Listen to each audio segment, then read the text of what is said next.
Hello, hello. Leslie Urbis here, present today with day one. Day one is going to be jam-packed and full of a bunch of stuff that you've never heard before. So if you are present, please, please, please drop a hashtag live, hashtag replay. I'm going to give everybody a few minutes to jump on as I kind of get myself set up here. I got engrossed in doing some really awesome things for this training right before. So here I am present in my kitchen. Why? Because I just feel like if I'm going to talk about food and nutrition, I should be present here in my kitchen, right? Well, anyways, again, if you are watching this, hashtag live, hashtag replay, if for some odd reason there's a streaming delay, I apologize. You will all get this replay somewhere in the mix. So again, I certainly hope that you're having a great day. As we go along, please feel free to ask questions or do anything that you need. But remember, if you watch this, hashtag live, hashtag replay, whenever it is that you are watching. Okay, outside of that, I'm just going to go ahead and jump into the training today. A couple of things of note that I want you to know is that if you do have a notepad, take notes. If you haven't registered yet, please feel free to let me know and I can shoot you the link because there is a little bit of a notes page that we can kind of go along and you can see things. But today what I want to do is bring you into the awareness of where it is that your diet is failing you. So ultimately, that's where we're going to start. And what I want to start with is a little bit of a visualization. Okay. So what I want you to do is personally think in your brain, what is it that you want with your diet, with your eating, with your food, with everything that you do? What is it that you want? Okay. So when I say that, what I mean is that you maybe made some New Year's goals, right? Okay, and let's face it, it's like what, March 22nd? And you may be sitting at maybe approaching them or maybe nowhere near. So I want you to really think about what is your ultimate goal. Like if today were December 31st, 2022, what would be the picture you want in your head? Is it you want to be skinnier? Is it that you want to drop the 10 pounds? Is it that you want to be in food heaven? Is it that you want to stop being emotionally controlled by food? Is it that you know that the food emotion code is your answer and you need some clarity on this? What is it? Maybe it's a little hard for you to envision right now. So what I want to do is tell you a little bit about my personal story. One, of how I got myself here, and two, of how I created the food emotion code. So I want to start with that I was a typical dieter, but not when everybody else was a typical dieter. Back when I was in high school, two major events happened to me within the first week of entering high school. And that was the first thing, my high school football coach, my high school softball coach told me I would never play varsity because I was too big. Now, for those of you that don't know me, when I just got into high school, I was a normal, healthy weight, like legitimately a normal, healthy weight. However, I wasn't skinny. So what I mean by skinny is, people that are just really skinny, I was normal, healthy weight. You couldn't see my skin. You couldn't see my bones. And I didn't sprint or run super fast like other people could on our team. So she told me I was basically too fat to play varsity and that it would just never happen. So a little bit upset about that because I love softball. I moved on with my life. But then I also started classes, right? So high school, you go to a new school, you meet new people. I went to an all exclusive high school that was just for girls. No, it's not a boarding school. It's very common in St. Louis, Missouri. And I had a class with this girl, like multiple classes, like I think like 4 out of our 6 classes we were together. And I really enjoyed hanging out with her. And so when Friday night came, I said, hey, you want to hang out this weekend? And she was like, oh, Leslie, I'm sorry.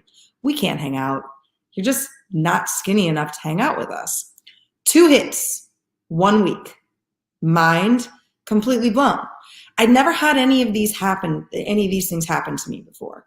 So I'd like to say that right then and there, I decided to develop some eating disorder or something, but no, I didn't. Okay.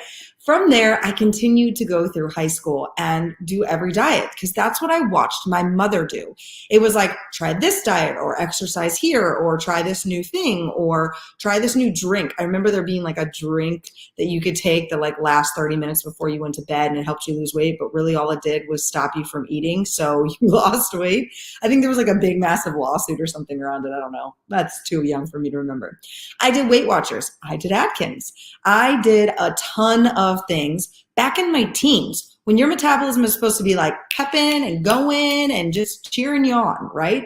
But I wasn't getting the result that I wanted. And I pretty much stayed the same weight in high school until my junior year when I think my doctor put me on birth control and I like gained 15 pounds. And that's when I was like, oh, I'm going to diet. And I started following all these other different types of diets and it was up and down and yo-yo and around and around. It's like, you're 17 years old. You don't really have this like clue to want to diet. But there's two things there that I pinnacly want to point out to you. One, I had it innately in me to do this because of my parents. Because I watched my mother do this, I was more subjected to potentially going on a diet. So right now in your head, if you had diet or fat worry when you were in high school, when you were in college, at any point in time, if you've had any of that, you are predisposed to constantly chronically diet. You've set up your brain to say, you know what? We don't lose weight. We just diet. We don't lose weight. We just diet. Okay, we are going to do this intermittent fasting thing and we are going to get a result and we are going to lose the weight. Okay, so you go into it with that mentality and potentially you lose the weight, but somewhere along the line, you're no longer dieting. So your brain sabotages you into needing another diet. So you've set yourself up from this, just one, by watching family, one by potentially if you were overweight when you were younger and they put you on these different types of dieting things that you had to do, that would also set you up for it, okay? Now, as I continued onward and I decided that I was going to be a dietitian and I went to college, I started to slowly adapt my life into this food emotion code, which I now live by. So when I started it, it was, very similar. I'll kill myself in the gym. I'll cut a bunch of calories. I'll try to be like extreme dieter, like you see everybody do, right? And none of it worked. None of it worked. Like the scale didn't really change. I felt really awful. Working out 3.5 hours a day and like having a saltine for a snack isn't going to get you very far, right? So at 18, I decided that I was going to take things into my own hands and really start to change my life. And that is what you're going to get in this program, is those beginning steps that I took in order to see a loss, okay? But there are a few things that I want you to process right now. And if you're taking notes, I want you to write them down. And that is, number one, were you raised in a family where you had to chronically diet, where weight was a thing, where the scale was a bad thing, where your mom or your dad was on or off diets, where it was like, oh, we need to work out again or we need to not work out again? Because all of these things are a part of you. Were you raised in a house that it was like, oh, we're just fat. Oh, we're just lazy. Oh, I have no motivation to do that. Because we become our parents, right? So if we have this ingrained in us, we're doing this. Now, I want to twofold this. If you're a parent, you're doing it to your kids. You're setting them up for that. One of the things my daughter and I do when we weigh ourselves, because I weigh myself every once in a while, is we get off and we dance. Like, woohoo, weight went up or the scale changed or whatever, right? Like, it doesn't matter. I want her to have a good representation of that, okay? So what I want you to know, number one is it ingrained in you? Because if it is ingrained in you, the more you chronically diet, the more you're going to see that up and down solely because of that. And we're going to get into why that is a metabolism killer as we continue on, okay? So biggest keys I want you to take away from that is that, one, my story comes from taking other people's opinions and letting it get me.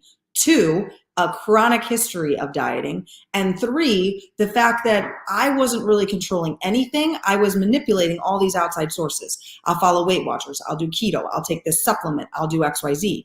But I wasn't truly getting the result that I wanted. Okay? All right, let's continue onward. I want to jump into one more story before we go forward because it's great. Leslie did it. Who really cares that Leslie did it? She created the food emotion code. Of course, she can follow through. So I want to talk about Kristen. Kristen is one of my clients. She's currently in the program that I run called Beat the Scale, which is the Food Emotion Code. And when Kristen and I first started talking last August, one of the biggest things that halted her from joining was she had gotten 100 pounds of weight loss off, but she knew that she was so addicted to the dieting and the restriction that something had to happen. She needed to free herself of this. So when we sat down and we started to talk, two things went through her mind. What about the time and what about the money? And instead of using that as an excuse, she helped herself by realizing that she could spend the rest of her life and all the time and all the money on every portion control, on every diet, on every new supplement, on every little thing that everybody was giving to her. Or she could take her time and investment now and really start to grow herself. So Kristen, who had lost 100 pounds before she started with me, joined the program in August. She has since lost, I think 20 more pounds is what it was. She's at a weight that she wants to be. She's no longer portion controlling. The scale doesn't control her. She's getting more muscle. She's feeling more tone, and she's able to control her emotions. Yes, she understands that chocolate is a trigger of her. When she has a bad day, chocolate will trigger her and she will want to eat more and more of it. So consciously, she can say, yes, I want that piece of chocolate, or no, I don't really want that piece of chocolate. I'm just having a bad day. Let me go do X, Y, or Z instead, because of what she's learned through the Food Emotion Code.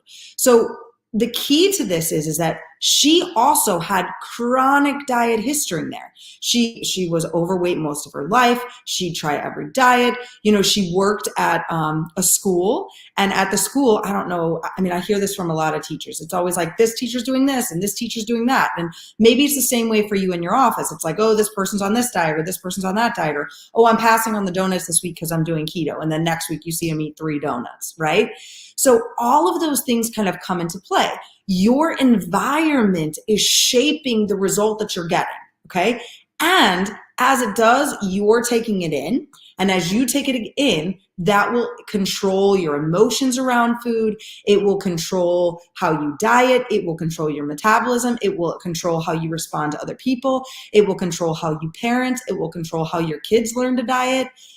Incredible amounts there, okay? So from Kristen's story, what I want you to hear is that, yes, she did lose 100 pounds before joining, but she was so addicted to the diet process that if she would have stopped, she would have gone backwards. I remembered hearing her say that, like, if I stay on this path, I'll either go nuts from having to count everything, or I'll go backwards. So now I want you to ask yourself another question.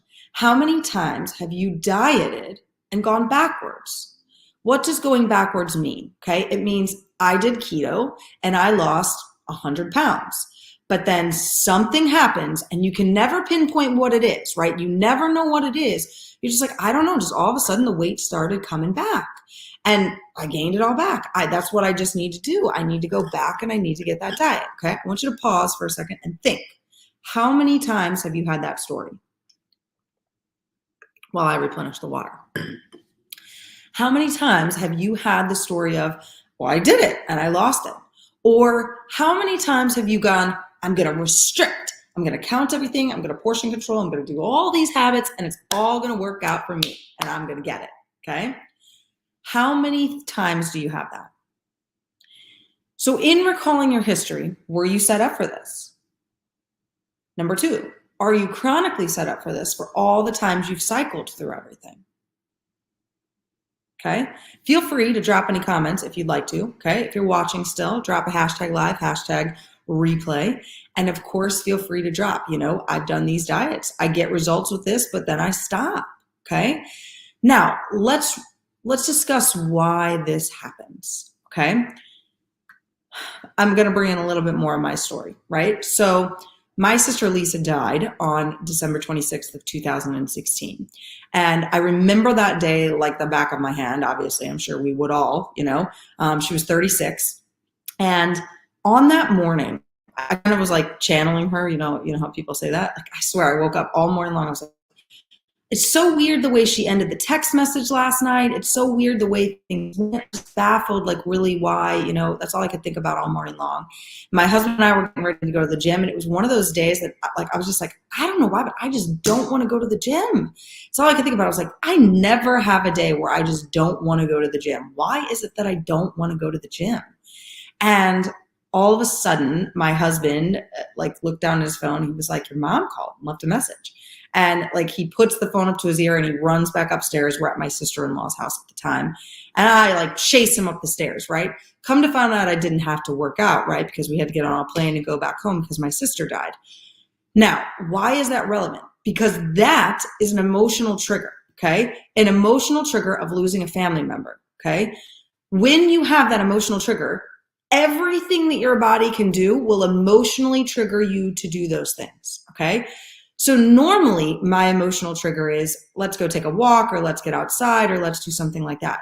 But the emotional trigger at that point was like I physically couldn't get on a treadmill. I was crying, right? Like running on a treadmill and crying where you can't really see out of your eyes is not going to give you the result that you want. Maybe a black eye or a broken nose or something, right?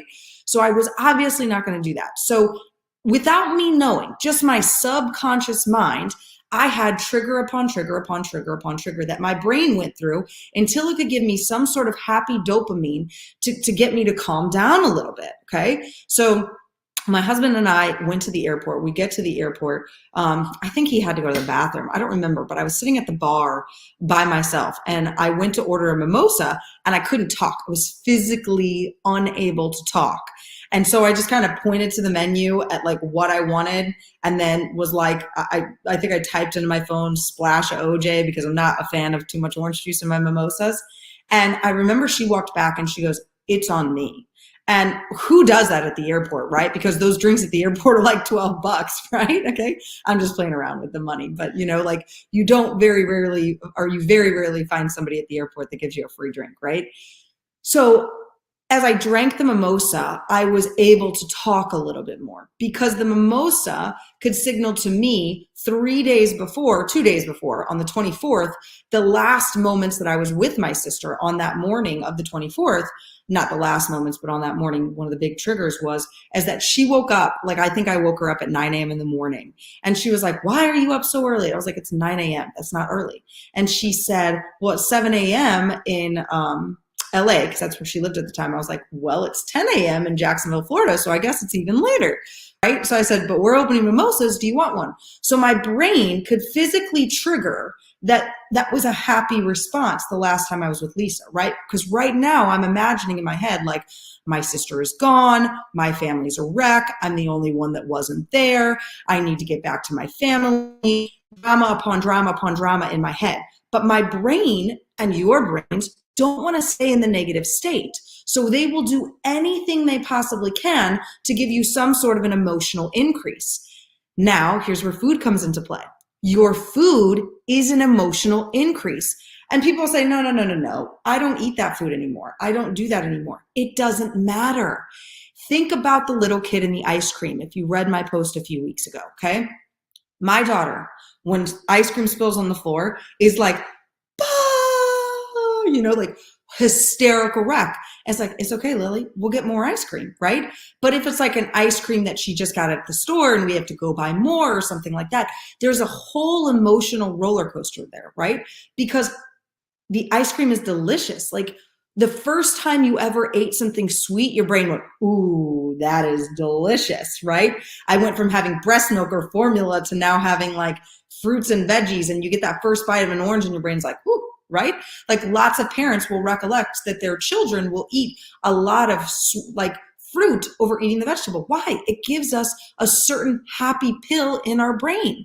So when you have a triggering event and your brain wants to boost you up a level, food can become the trigger.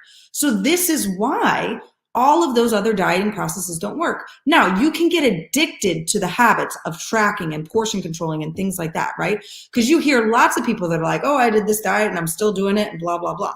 Maybe because they haven't had the emotional trigger yet, or the emotional trigger has only thrown them off for a day and not enough, okay?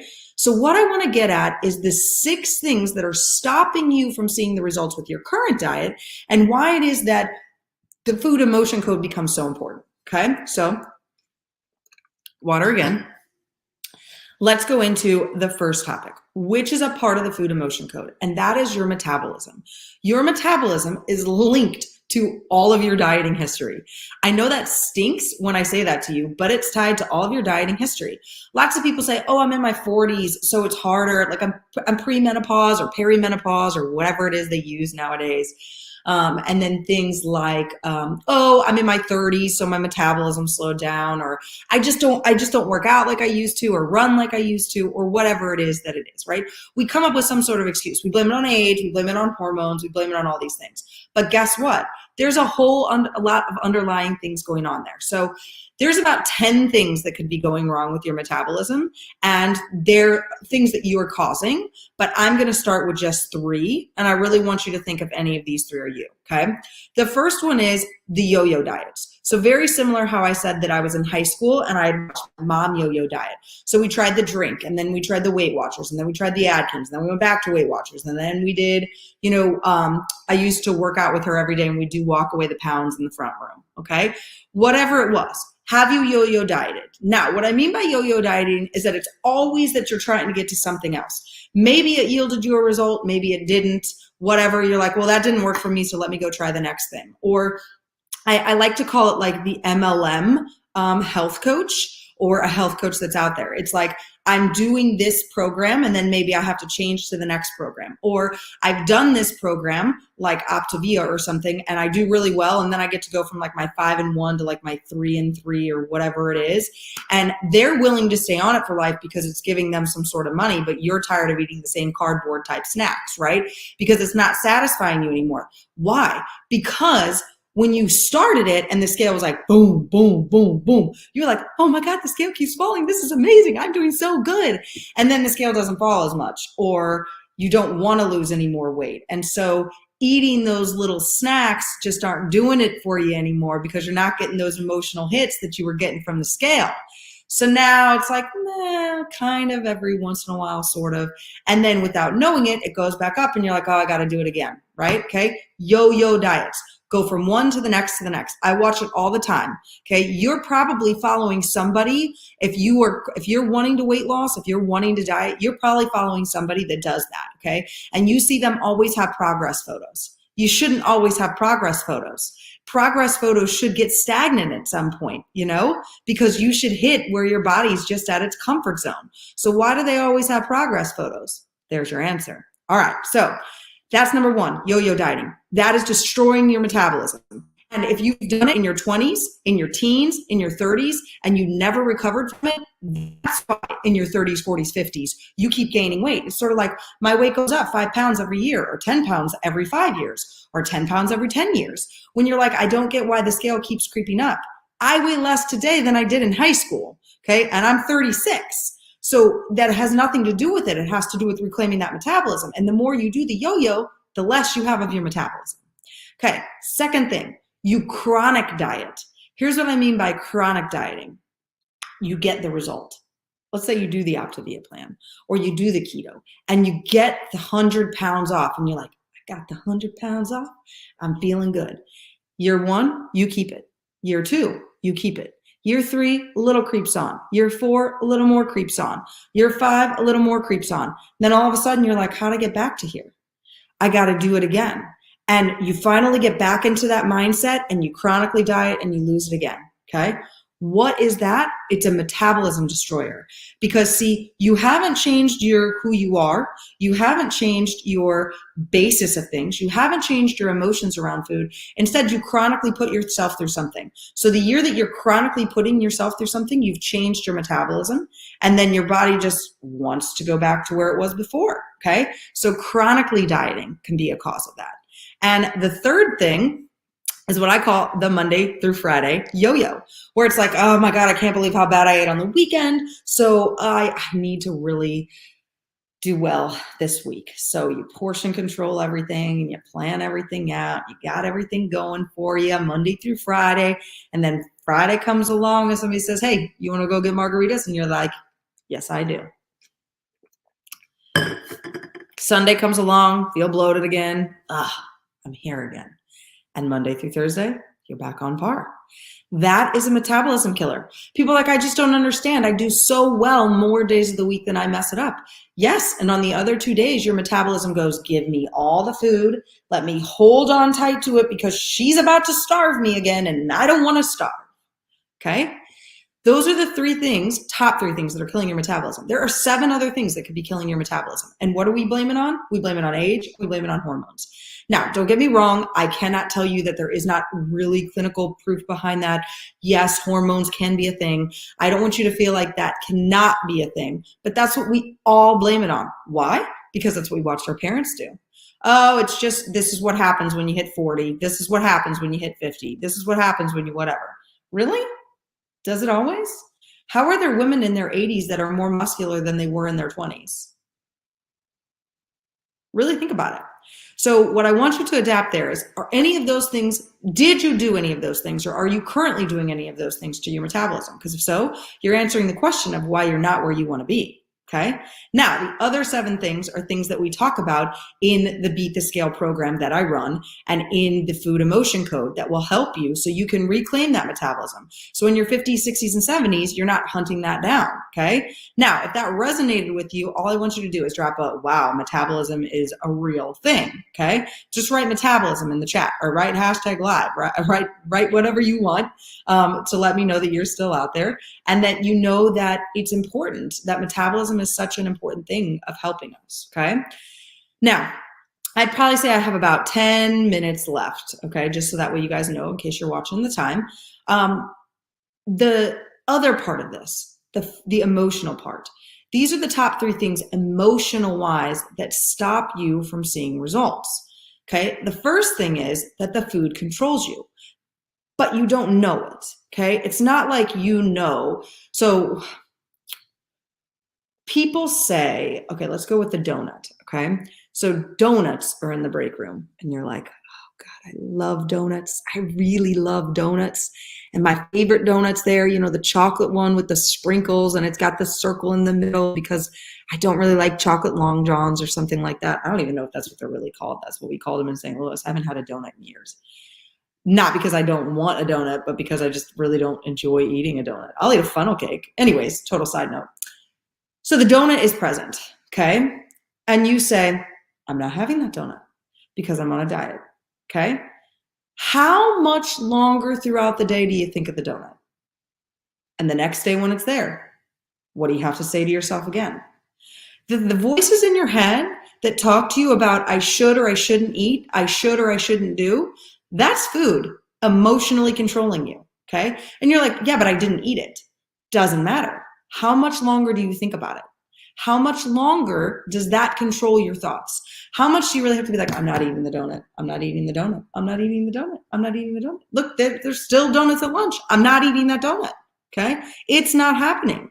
The more and more you have to do that, you're talking to 2 parts of your brain, and it's letting you know that the one part of your brain, the habitual part of your brain is like, we eat donuts. Go get one. Go get one. And eventually you cave and you fall and you eat the donut, whether it's day 1, day 4, or day 14, because you are trying to break a piece of your brain that is literally like, no, that's who we are. It's sort of like when you wake up in the morning, do you pee or brush your teeth first? Okay. Some people do one or the other. You don't automatically swap it one day. Maybe if you really have to pee, then you would do that. That would be a different kind of thing. But every day you wouldn't swap it. You know, whatever way you go is who you are.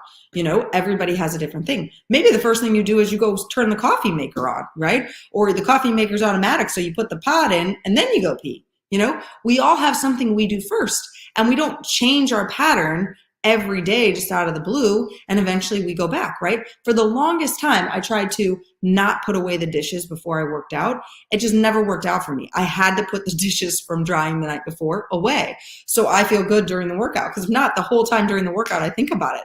I'm like, I could literally get 4 minutes of my time back by waiting, but it doesn't work for me. I have to do it this way, Okay. It's just the way it does. Okay. So food controlling you is real. There's a lot of emotions tied to that come from a very long time ago that aren't something that you maybe developed 4 months ago. It developed before you were 7, 8, 9 years old. Okay.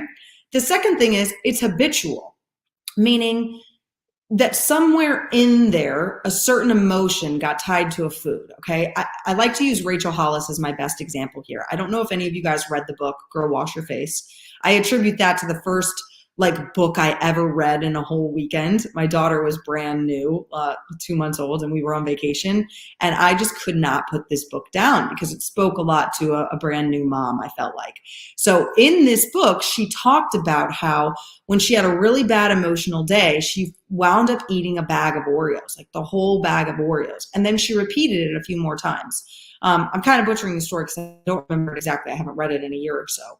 But when she talks about having to lose weight, there was a lot of food emotion there, okay? So I'm sure when Rachel Hollis still has a bad day, every once in a while she considers eating an Oreo, okay? She probably has some new ways of getting around that now, and because she's so much in the face of public, she doesn't allow herself to binge eat on Oreos because that would go against some of the things that she said, right? So there's a little bit more motivation there for that piece, but that's a different trigger there. However, the habitual process of I had a bad day, I go get chocolate, okay? So I always use my story of when I joined the military. I know this sounds kind of funny again, but I was 24 years old. I joined the military. I had to go up to Officer Development School in Rhode Island. It was a 5-week-long program. I had never spent more than 2 weeks away from my parents.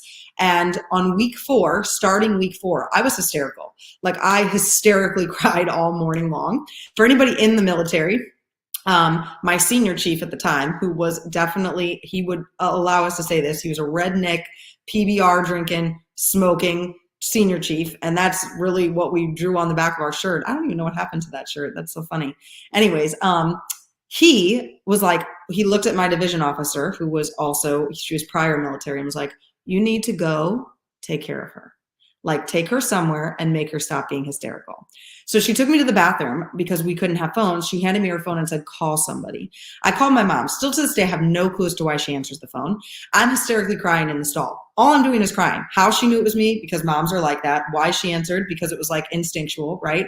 And she's like, Leslie, it's okay. I'm going to see you in 2 weeks. It's all okay, right? She calms me down. I at least stop crying. I did still cry a couple of times during the day. But the moment we hung up the phone, I was like, I need chocolate. I need chocolate right now. I need it in my face and I want it. Thing is, I'm in officer development school. I can't have chocolate. I can't have dessert. I can't have snacks. I can't go to the vending machine. I'm controlled in all those instances.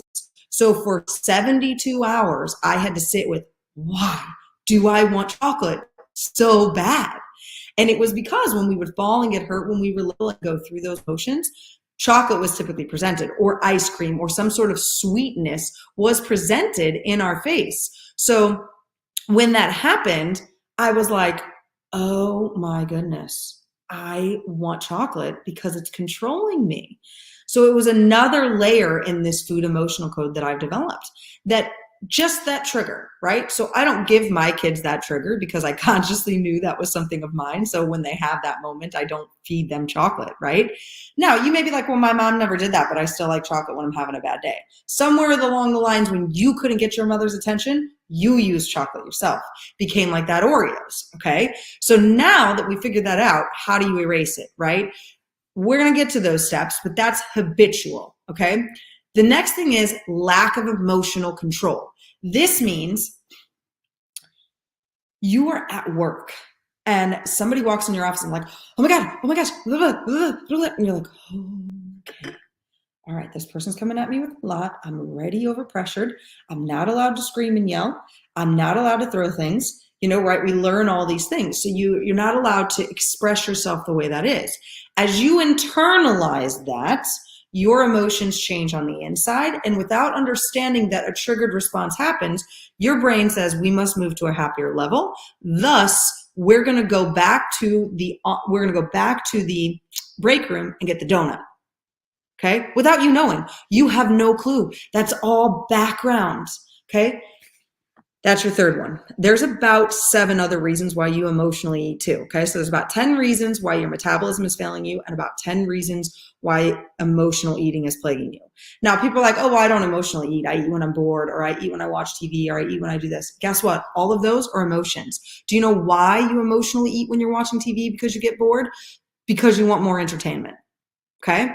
Now, how do you stop those things? We're going to get into that. So you got to come back for day 2. Okay. I've got a little bit of homework here. Okay. Like I said, we got about 5 more minutes left, but these are the things that's plaguing you. This is why Weight Watchers, Noom, all those other diets. This is why Kristen came to me with, I'm doing all these things and I've accomplished the weight loss, but I know I will fail. This is why I knew back then, after yo-yo dieting and starting my life as a dietitian and wanting to meet a certain thing, meet a certain aesthetic, that I had to change something. Because Noom, Weight Watchers, Beachbody, all of these diets come at you with your piece of paper. Do this, eat this, follow this, be this, okay? And you can habitually get yourself there, right? Like we've got books like Atomic Habits and things like this that help you to get your habits to be there. But even in Atomic Habits, he says you can habit track all you want, but eventually you'll want to stop because people don't want to track every number every day. You know, it's not like at 10 p.m. at night, you're like, okay, I made this many sales calls. I read this many pages in a book. I called this many people. I spent this many minutes with my family. I spent this, right? You don't take an hour at the end of your day to recollect everything that you did during the day, right? Like all of us would go nuts probably, right? So eventually those habits will fall off and you'll go back to who you were because you don't know how to live in the new place because metabolism and emotional eating. And these diets out there don't want to teach you that because if so, you'll leave them. You won't need them anymore. You'll literally be able to be like, bye Weight Watchers, I don't want to be a Weight Watcher for life. Or bye Beachbody, I might do your workout programs, but I don't want to follow all these crazy diets you keep giving me. Or bye Optavia, see you later, 3 meal things that I'm supposed to eat all day, right? Okay, those are just the top ones that come to my mind. So my thought process here with all of this is that you have these things that go through your head that are stopping you from getting a result, and not because those diets, quote unquote, don't work, but because you haven't changed you, okay? So this gets me down to your homework for today, okay? Here's your homework assignment. I'm actually looking at it, so if you see me read, I wanna make sure that I say it right, okay? These are the questions that I want you to ask.